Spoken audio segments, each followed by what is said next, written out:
New tonight, the latest standardized test results for Rhode Island public school students are in, and they paint a bleak picture. And this is the first year local students took the Rhode Island Comprehensive Assessment System, or RICAS, exam. And according to the results, Rhode Island students trail far behind their counterparts in Massachusetts. Eyewitness News reporter Kim Kalunian spoke with the state's education commissioner today about the results and what needs to be done. Kim? Well, Mike and Shannon, Rhode Island's Education Commissioner Ken Wagner called these results sobering and a truth-telling moment. He says Rhode Island schools need to do better, and he believes they can.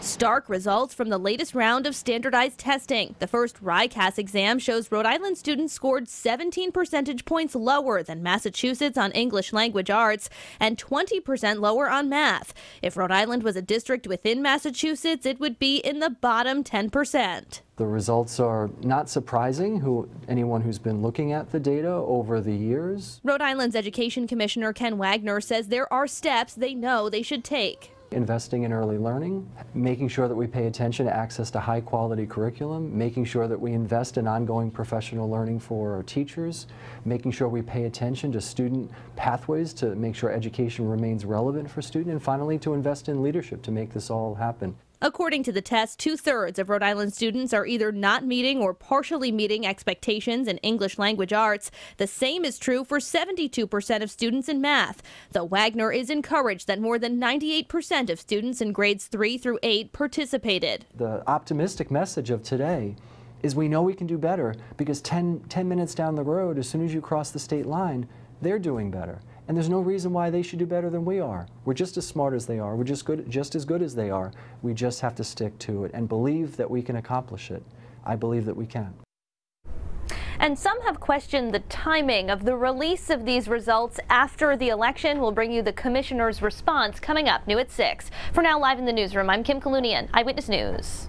New at 6, Rhode Island's Education Commissioner is responding to questions about why the latest standardized testing results are coming out after the election.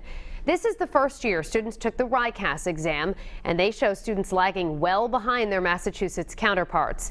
Eyewitness News reporter Kim Kalunian spoke with the state's Education Commissioner today about the results and what he says needs to be done. Kim?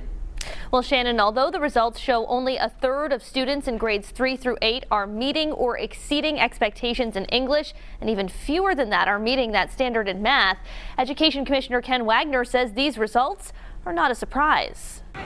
Stark results from the latest round of standardized testing. The results are not surprising anyone who's been looking at the data over the years. The first RICAS exam shows Rhode Island students scored 17 points lower than Massachusetts on English language arts and 20 percentage points lower on math. If Rhode Island was a district within Massachusetts, it would be in the bottom 10%. I think these results say wherever you are right now, if you're happy with your school, if you're not happy with your school, there is clear and convincing evidence that we can and we must get better. Rhode Island's Education Commissioner Ken Wagner says schools can improve scores by investing in early learning, ongoing professional development for teachers, and by making sure school stays relevant to kids. As for why the test results arrived later than expected and after the election, Wagner blames technical difficulties, not politics. Even if you assume that there was some sort of effort to contain results, I've been saying the results for the past 3 years. We had a lot of technical issues that we had to work through in the first year of this new test. And for a deeper dive into these numbers and what these results mean, you can head to our website, WPRI.com. That's where Dan McGowan has everything you need to know about this test, including why these results will factor into when report cards are released. Live in studio, I'm Kim Kalunian, Eyewitness News.